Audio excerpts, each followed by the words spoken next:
sinabi sa'yo ni Justin? Hindi ko maintindihan kung bakit kailangan mo.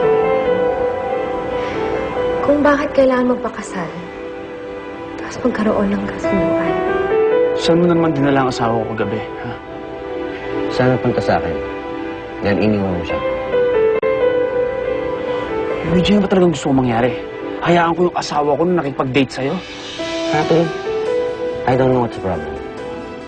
We both know na hindi totoo ang kasal niyo ni Jessie. Kaya ba't hindi mo namin kwento sa akin yung bahay? Para matapos na to, palayain mo na si Jessie. Paano mo nalaman mo? Ha? Mahabang kwento. Pero Jessie, ngayon alam ko na. Wala namang dapat na maging problema kami ni Justin. Kung magmahalan kami sa isa't isa, okay lang yun. Dahil fake ang kasal niyo at hindi kanya mahal.